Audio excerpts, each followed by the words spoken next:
Hi, fire signs. My name is Michelle Kelly. Welcome to This Is Your Sign. This is your January 2022 love and relationship messages for all the fire signs. So Aries, Leo, and Sagittarius. I put out a video every Saturday, except if there are 5 Saturdays in the month. I take the 4th Saturday off. If you've already subscribed to my channel, thank you so much. If you haven't yet, please hit that like, share, and subscribe button. You'll be notified every time I put a video out when you go into subscriptions, but it's every Saturday, just so you know. Okay, fire signs, let's get into your reading. Your first card is peace, and it's upside down. The next card is new life. And your last card is exchanging gifts, and it's upside down. So what this reading is telling me about your love and relationship message, something happened that threw you off of your square and knocked your peace. Your relationship maybe is not turning out the way that you thought it was going to be.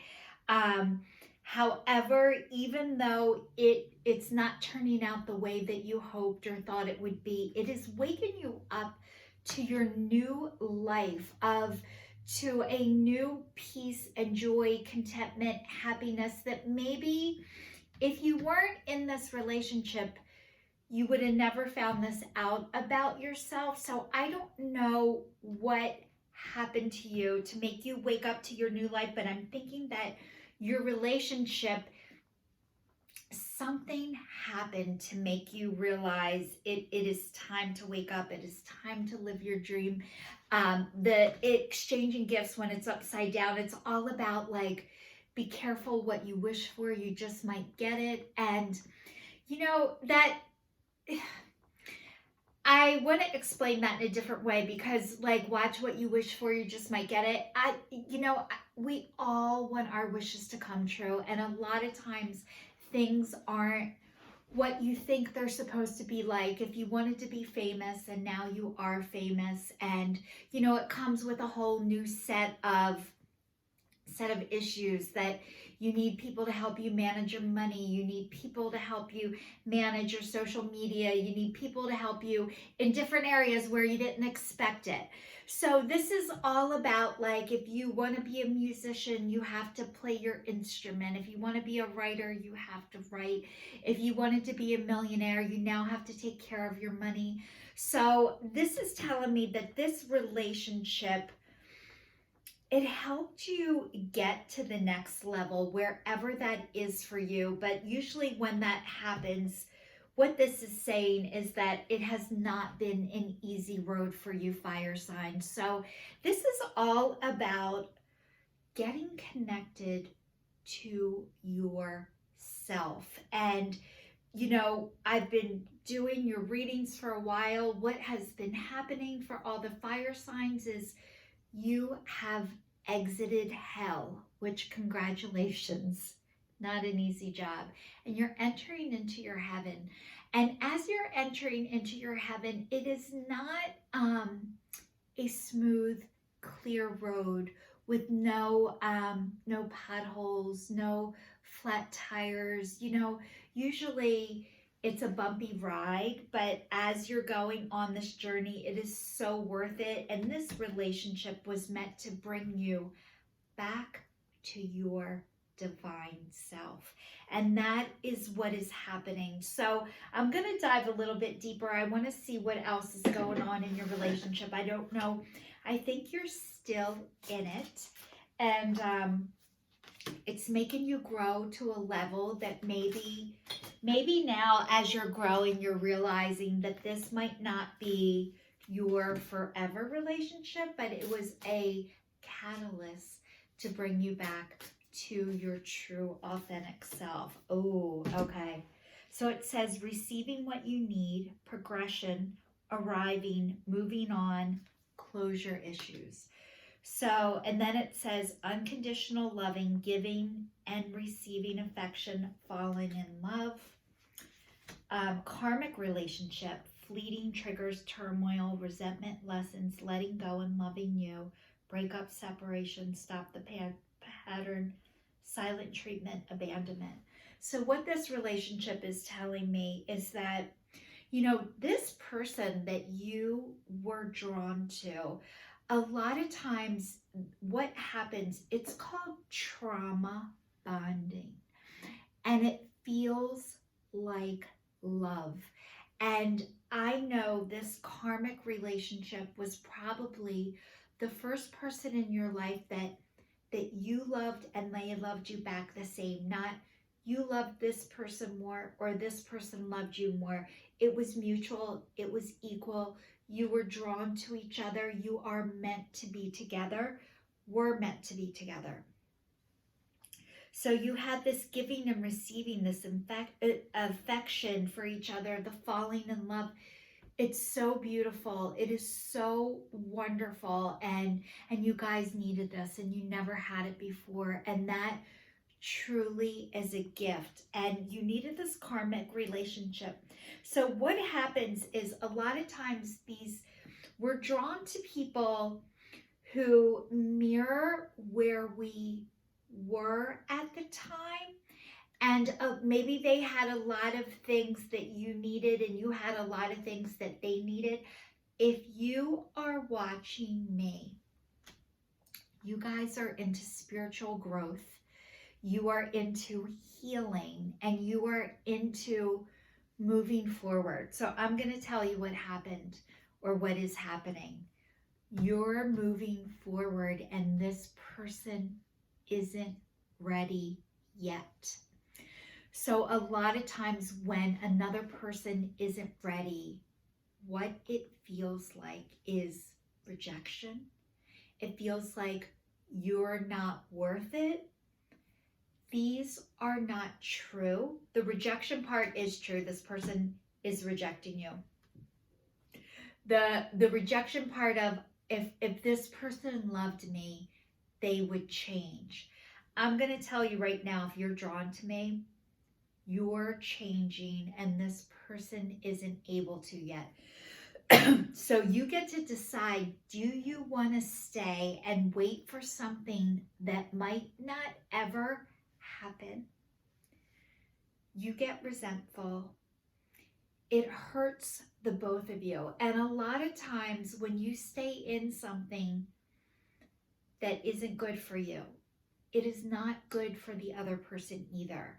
And a lot of times what happens is, if you're staying for children, when you are not happy, other people aren't happy either.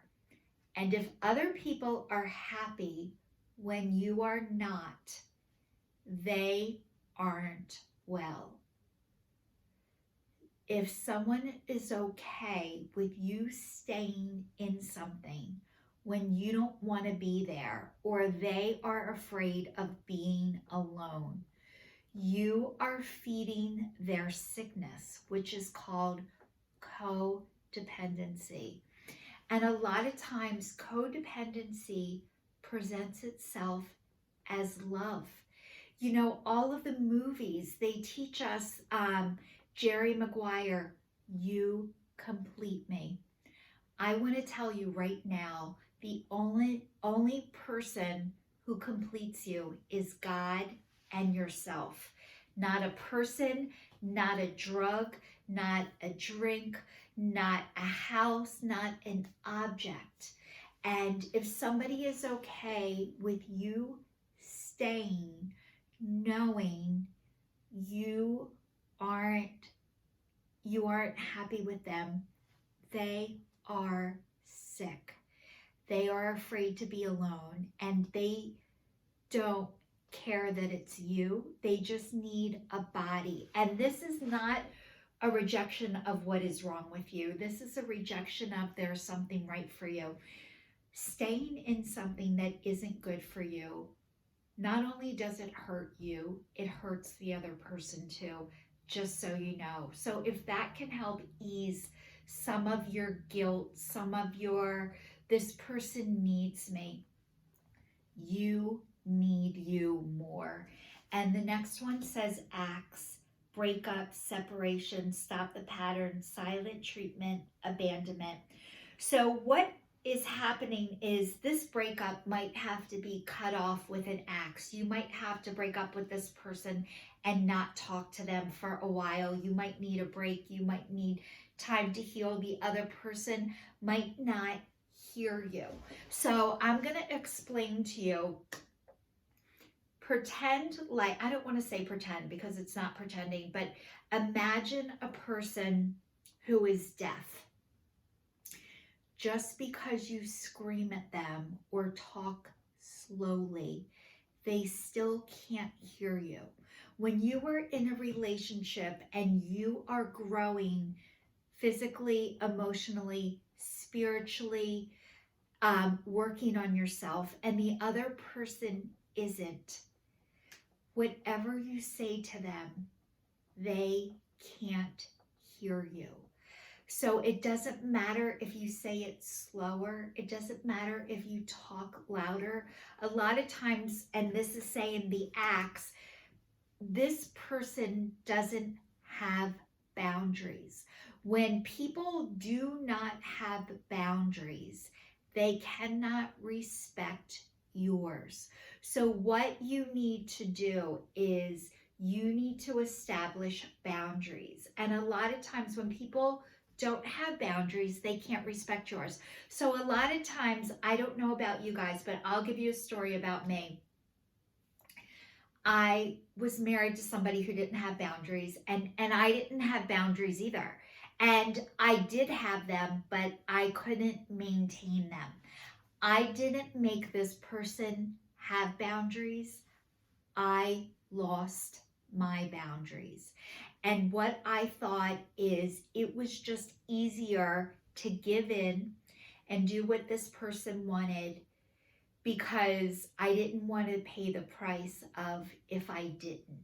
And actually, when you keep giving in to somebody and doing things their way because you think it's easier, what happens is your soul dies a little bit every day when you shut yourself down because you think it's easier. It is not easier. Your growth is stunted and you're hurting the other person.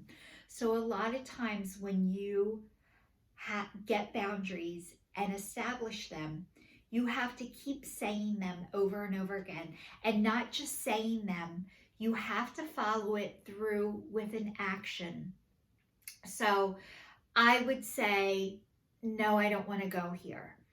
And he would keep asking me, don't you want to come for pizza? Just come for dinner. Don't you want to come?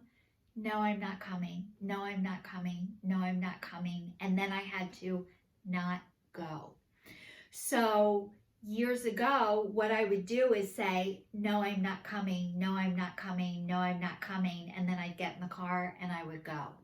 So what I needed to do is I needed to follow it up with the action, no, no, no, and then not do it. So, and it was hard because I thought once I established boundaries that I only had to say it one time.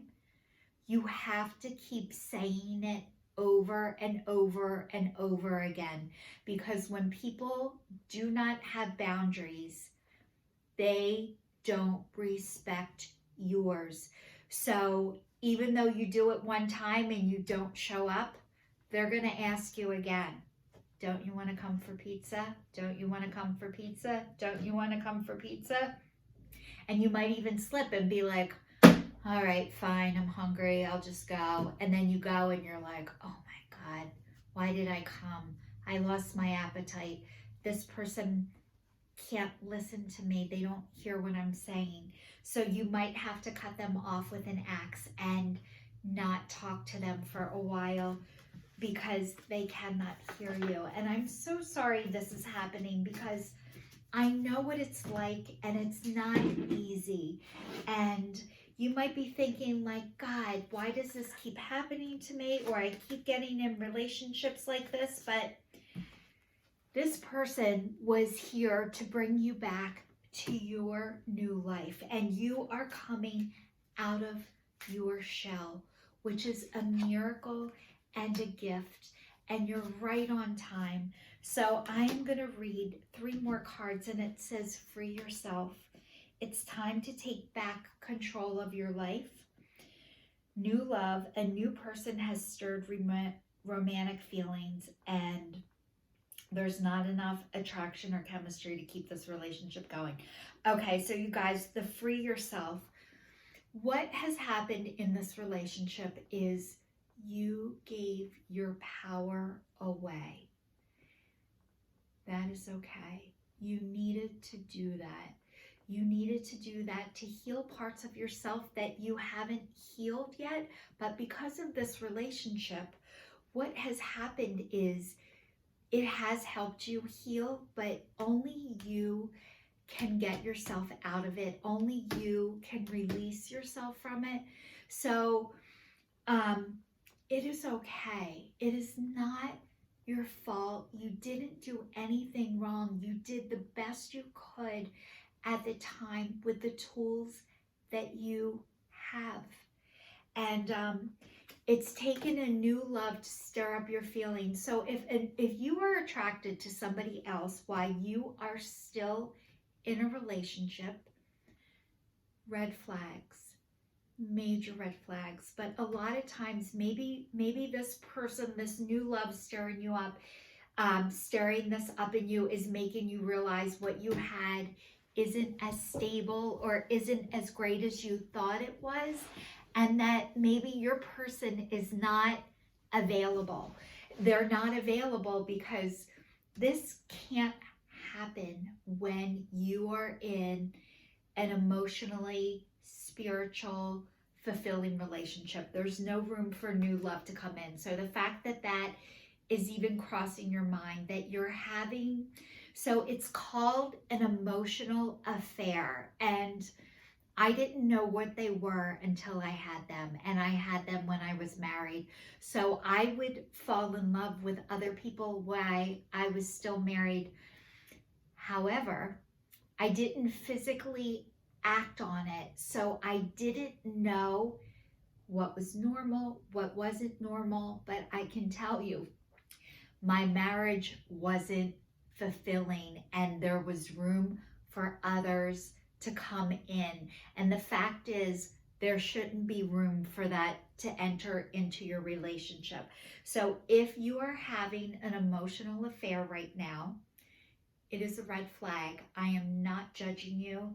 I lived it. I did it. I know it. It says there's not enough attraction or chemistry to keep this relationship going. So usually when a new relationship starts, I'm going to say always, when a new relationship starts, when you're still in another relationship, this is not starting with firm planted roots on the ground.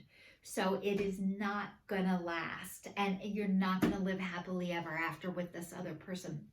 It might feel like that for the moment, that rush, somebody's attracted to you, somebody's paying attention to you. I'm not going to lie. It is really nice, especially if you have been emotionally deprived, which you have been.